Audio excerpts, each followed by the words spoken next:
We are live, stealing Mike Goldberg's line. I'm James Lynch. How's everyone doing? That's John Ko, JHK, joining me here. Producer Michael in the back, always making it happen here. Welcome to the Fantasy Fanatics MMA podcast.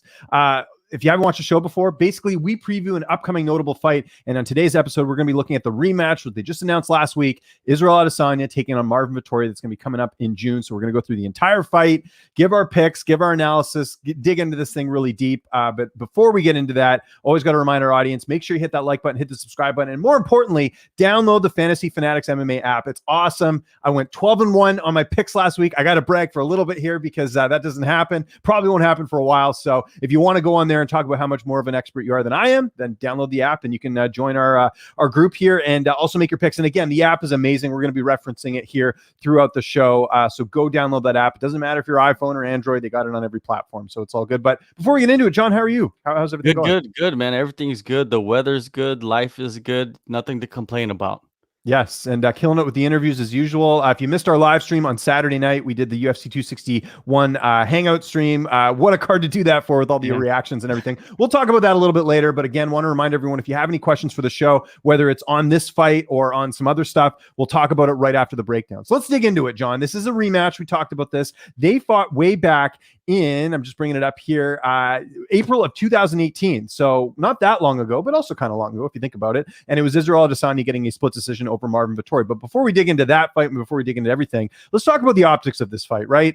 I talked about this before, I think on this show, where, Robert Whittaker should have been the next, title challenger. Now, there are some things that I found out after the fact because when I saw this book, I was like, what is going on here? Why is Whittaker not getting the shot? But the more I dug into this a little bit deeper, I realized that this actually does kind of make sense. So what they're doing, basically, they want Israel back as soon as possible. If you think about the last time he defended his middleweight title, it was last year, right? Because he fought Jan Blachowicz, light heavyweight. So they want to get him back in there. They don't want to hold up the division. I understand that. Rob just had a war with Calvin Gastelum. He wants some time off. I didn't get a chance to watch Submission Radio's interview, but I suggest you guys go check it out after this show to get sort of an update on what Rob's doing. But he needed some time off. He didn't want to fight right away. Understandable. I would hope Rob gets the winner here. I would hope he doesn't have to fight a fourth contender just to get his title shot back. Of course, he's only lost one time at middleweight. So that's sort of the optics of it. Vettori was ready to go. Yes, he beat Kevin Holland. Yes, Kevin Holland's not highly ranked. Yes, he dominated Kevin Holland. Yes, he didn't get a finish. Those are all fair points. But the reality is that Vettori was at the right place at the right time. It worked out for him, and he's getting the shot. Just first, John, on the optics of this, I think it makes sense.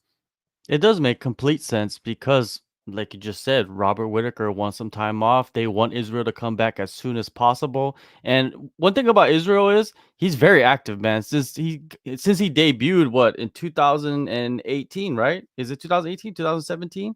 Yeah, 2018. He's fought continuously. I don't think he's taken longer than like a 6-month break. So yeah, it just makes sense. And I like the fight. They got history, and I love history between two fighters, man. And they go back and forth. They want to promote it the way I think a fight should be promoted, with some jaw jacking, and it's fun, man. And let's also mention the fact that Vettori's really leveled up himself. We've seen the last couple performances, that Jack Hermansson fight especially, that was a really big win.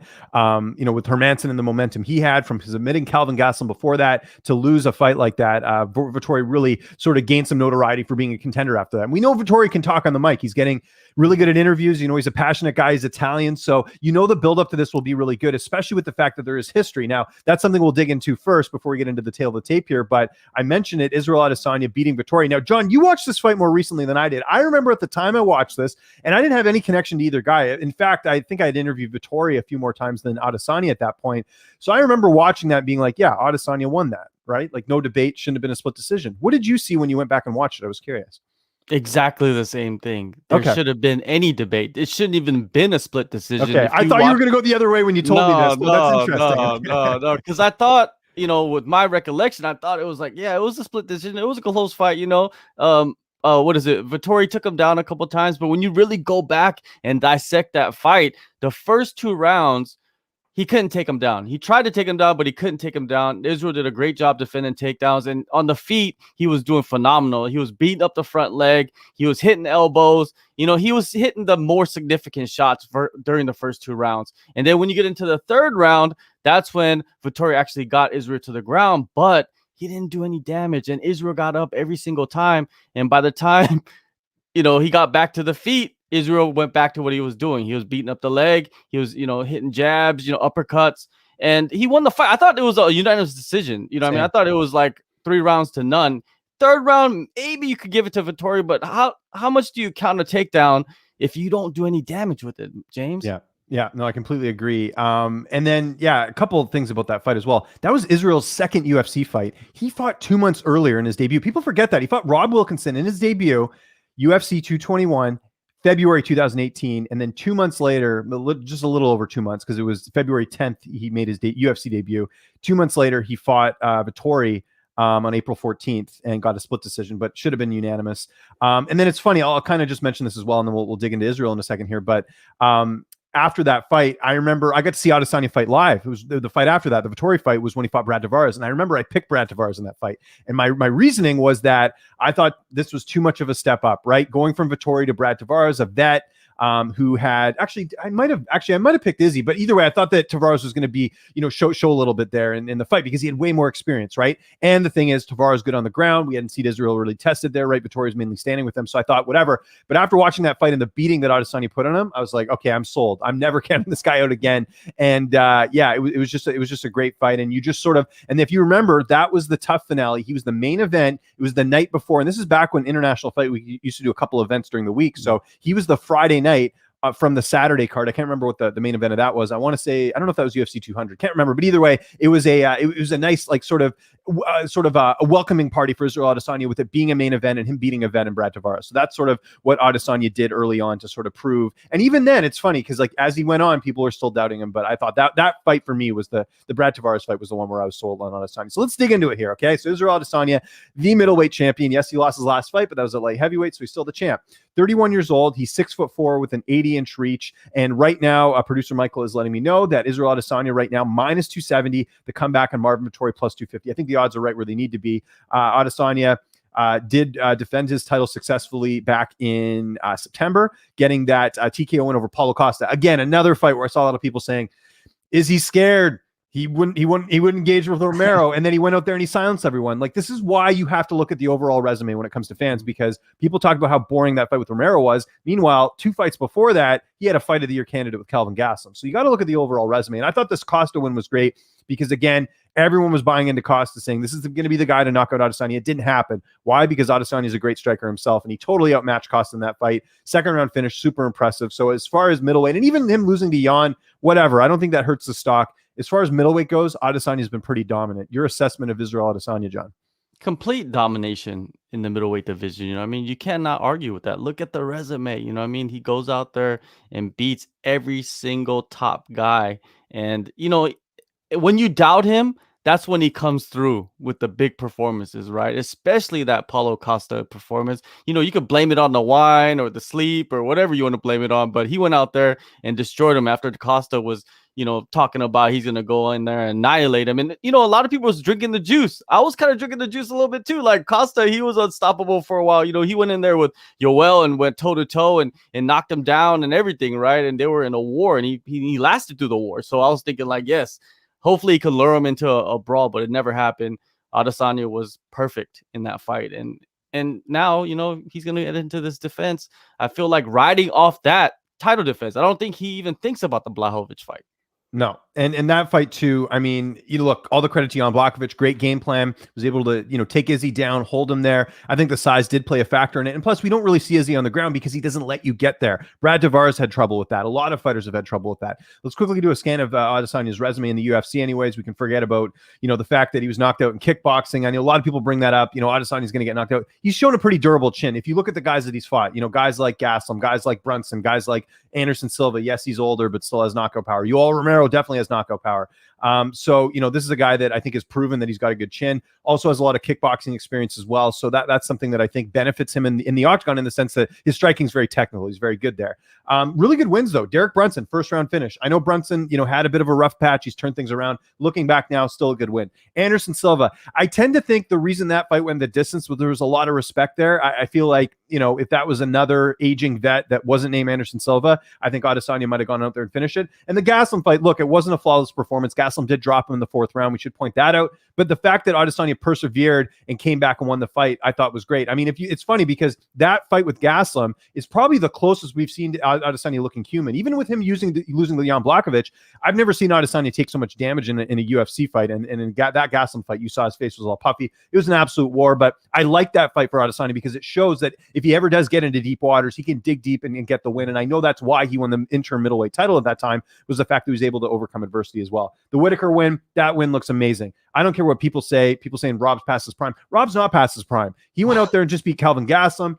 He's, he has one loss at middleweight, and that's Adesanya on a night where, it wasn't his best night. I think if they have a rematch, that fight could go very differently. So Whittaker win looks great. The Romero fight, whatever. It takes 2 to tango. That's what I look at that fight. I don't think it was Adesanya's fault or, whatever. It's both opponents needed to work on it. And I mentioned the Costa fight, very impressive. So there you go. That's my thoughts on the resume of Israel Adesanya. Very impressive for such a short period of time. And I think that's one more thing I want to emphasize before we move on to you is that who have we seen come into the UFC and take the world by storm like this? Like no one in such a short period of time. 2018 is not that long ago, right? Like if you think about it. So for him to already be champion, to already be this superstar in such a short period of time, we haven't really seen this since maybe like a Conor McGregor. If you think about it, like it's very tough to do what Adesanya is doing. So all the credit to him. Anything else we want to talk about Adesanya here, or do you want to move on to Vettori? I just want to talk about the Gastelum fight. I think that is the most important fight for Adesanya because he had that like you said, the adversity, right? A lot of these champions, when they become a champion, they don't go through the adversity, right? So they're not ready for it while they're the champion. So I think that Gastelum fight is so important. It kind of reminds me of like that Anderson Silva Chael Sonnen fight. When he came back and triangle Chael Sonnen in the 5th round. I feel like that helps a lot with his confidence and moving forward, man. I think that was so pivotal for him to face Whittaker, Romero, and Costa and go in there and beat all those guys. Yeah.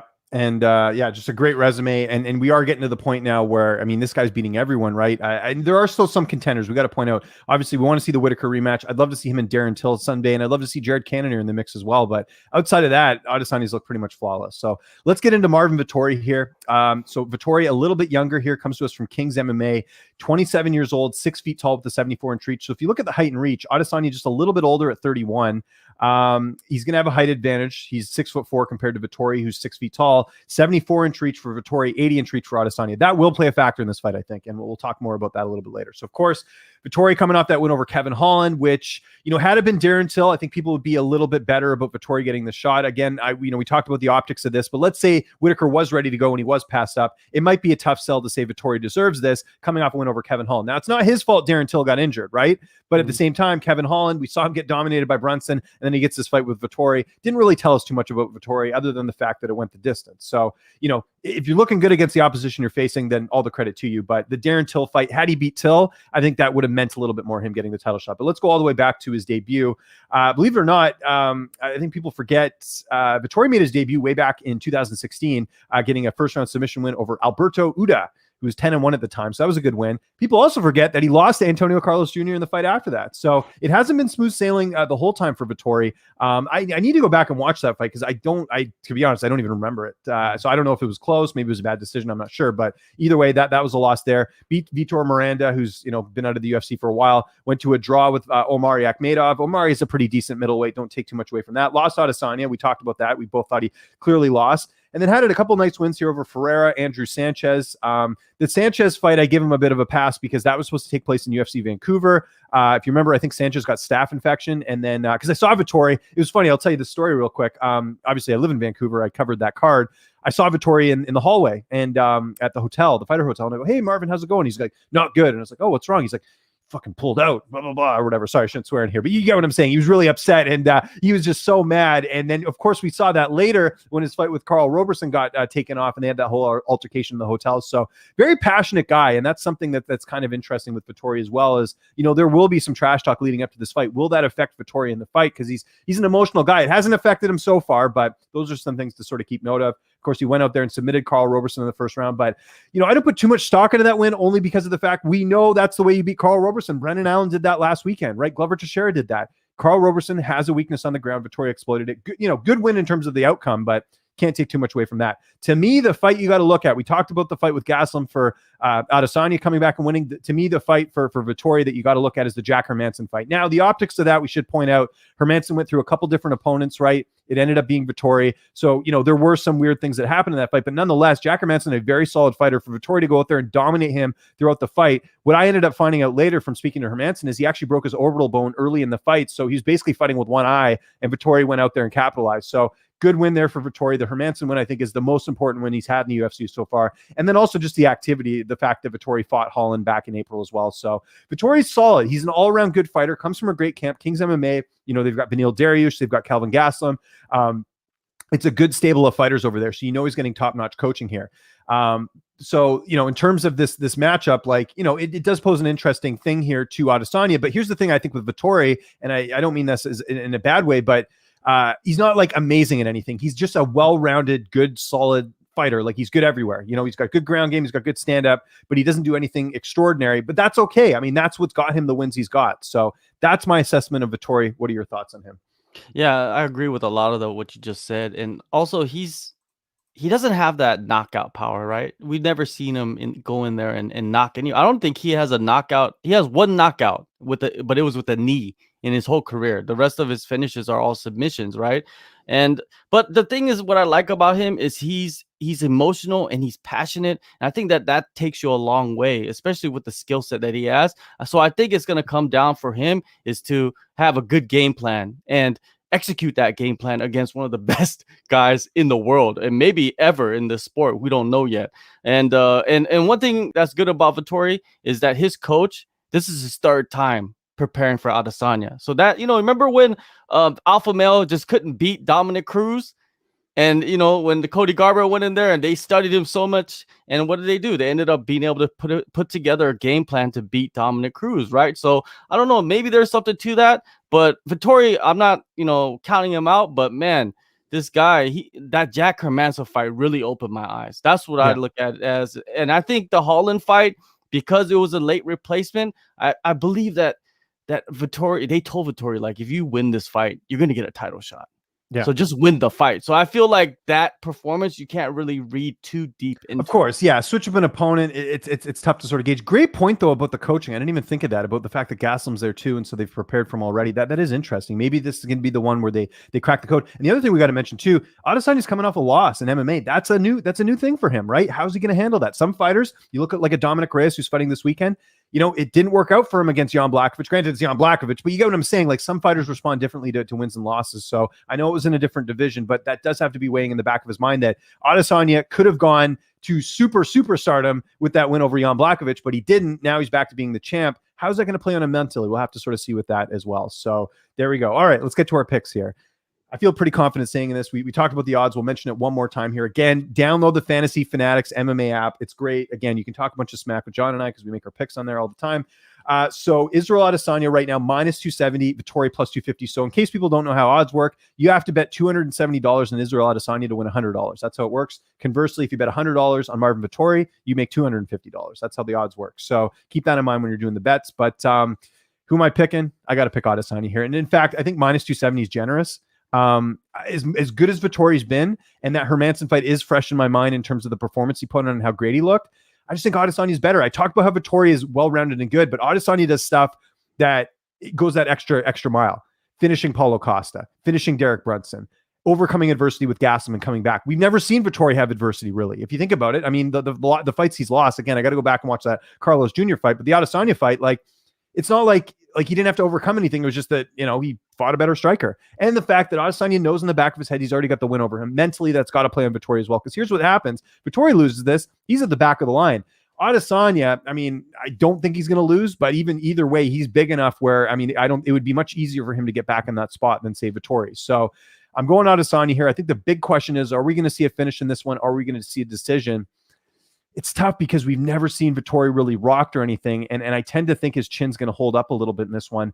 I would say if a finish is going to happen, I'm going to predict a later finish, maybe like a 4th or 5th round finish, believe it or not. I know that's, seems a little weird, but I think more likely than not, this goes the distance. I think Adesanya wins the decision. I think it's going to be decisive. There's going to be no split. It's going to be very, it's going to be one of those. This is how I'm going to predict the fight's going to go. Adesanya is going to look great. He's going to bounce back in a big way, but Vettori's going to show a lot of heart in this fight, more than we thought. His stock's going to go up even in a loss, and Adesanya, gets this win and then rematches Whitaker later this year. I'm calling it here now. What do you think? Vettori, I feel like the confidence is there because he's been doing interviews after interviews, from fights back. It's not with me. It's not with me, but yeah. But he's been doing these interviews and he's been saying, I know how to beat Adesanya. I mean, I was in there with him already. So his confidence there, his maturity's there. You could tell already, right? He's a way different fighter from when he fought the first time, Adesanya.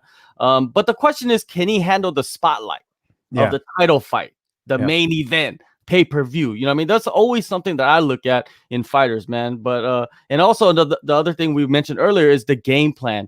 If he have a good game plan, can he execute this game plan against one of the best strategists probably in the game right now, which is Adesanya and his team. So with that said, I feel like if Marvin Vettori doesn't lure Adesanya into a brawl like how Kelvin Gastelum did, I don't think he has a chance of winning this fight. It won't really be that close, right? And yeah, with that said, man, I'm going with Adesanya too. I think Adesanya goes in there and he outdoes himself from the first fight. I think he goes in there and maybe, you say that Marvin has a chin. I think Adesanya is going to be able to test that chin and wear him down round after round after round and maybe get a late finish, but most likely it will probably be a decision.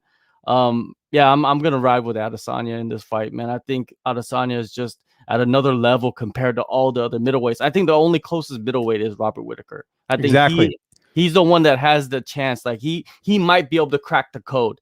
You know what I mean? But other than that, I don't know. Marvin, man, if he comes in there and takes out Adesanya, like we've seen crazy stuff. Last weekend was crazy as hell, right? Mm-hmm.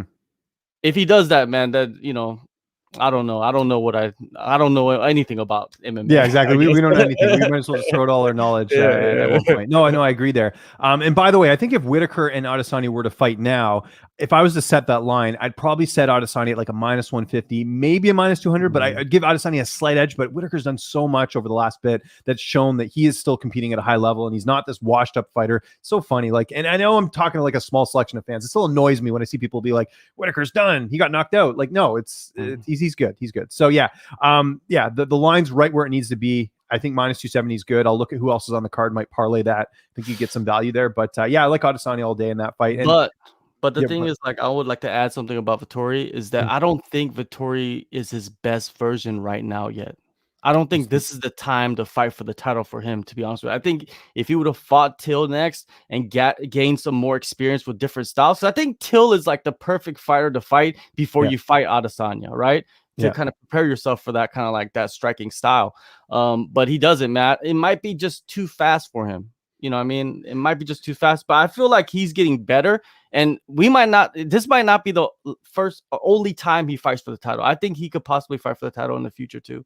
I agree. If he can learn from these fights and move on, I agree. If you think about it, he's got one contender win under his belt, and that's Hermansson, right? Adesanya had to go through Brunson, who I think was kind of like a mid-tier contender. Gastelum, obviously, for the interim title. The Silva fight, whatever. I mean, that was more of just like, I remember I didn't even like that fight at the time. I remember thinking, like, what are they doing? Like, Tavares even was sort of a gatekeeper at the time and everything else. So yeah, and I think so that's my thoughts on it too. I think the experience as well for Adesanya will serve him well in this fight, and we'll have to see what happens there. So there you go. Before we get to questions, just want to remind everyone, hit that like button, hit the subscribe button. It goes a long way. It's an easy thing to do, and it really helps support the show so we can continue doing it. And also make sure you download the Fantasy Fanatics MMA app. Again, it's easy, it's fun, you can interact, and the interface is just awesome.